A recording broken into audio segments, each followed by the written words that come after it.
Hey guys, Jared Trident Fly Fishing, and today we're going to tie a simple, effective, and cheap fly. We're going to tie this sucker spawn. It works in a number of different areas. Everybody has suckers, and even if you don't, this works great as an egg cluster. We're going to get started on it right now.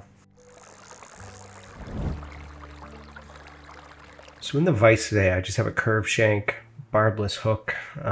Anything will work. Tiemco 2488 is a good bet. Not barbless, but a nice heavy hook. They also make the 2488H. Good option there. We can add a bead to this. Today we're not. We're just going to do it simple, basic, and easy. So we only need two materials. I'm going to use UTC 70 in red for the thread, and we're just going to get that started right now. So right behind the bead, we're just going to create a nice underbody. And you know, this red works really well. If you wanted, we're going to tie this fly in chartreuse. If you wanted, you could tie the underbody in chartreuse. You could tie it in orange. You could tie it to match whatever color you'd like.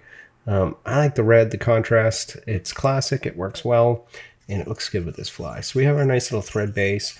The next thing we're going to do is just tie in our only other material, which is going to be McFlyfoam fly foam. And I have it today in a chartreuse. So I have a good little chunk here.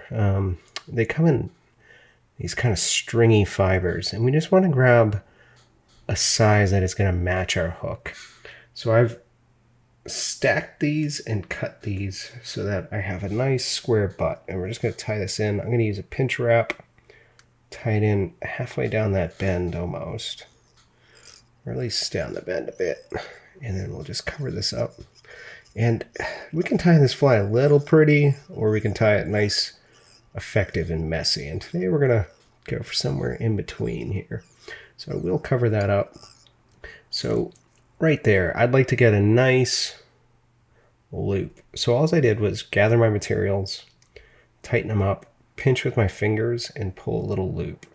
So I have that on my side of the hook shank. Again, we're going to pinch wrap.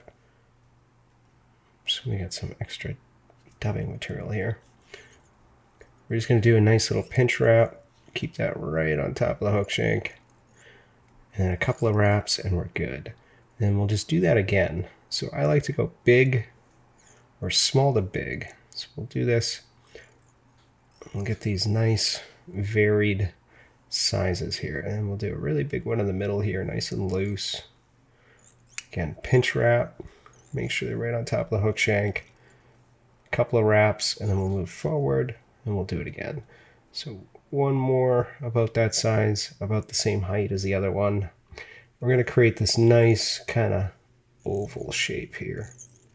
Just a couple wraps again. Looks good. We're getting close to our eye here. So we're just going to go over a little bit smaller. This might be our last one. We kind of rotate it around, pull it back. Yeah, that actually is going to be our last one. So we ran out of hook there. So let's just take this, pull this over the hook eye, chop that relatively even with this one, come under here, get kind of a little head. We don't really need it. And then we're just going to whip finish. Whoop. So let's get this out of the way. Do a nice little whip. And then we'll be done. We'll hit this with a little bit of glue. And that is it. Again, sucker spawn fly, very, very easy, yet effective. You can add flash to these, you can add a bead, you could probably add lead wire, change up the colors, you can get super fancy, you can mix colors, but like I said, I like this chartreusey color here. It works well in a number of different situations, and it's super effective. Thanks for watching, guys, and we'll see you next time.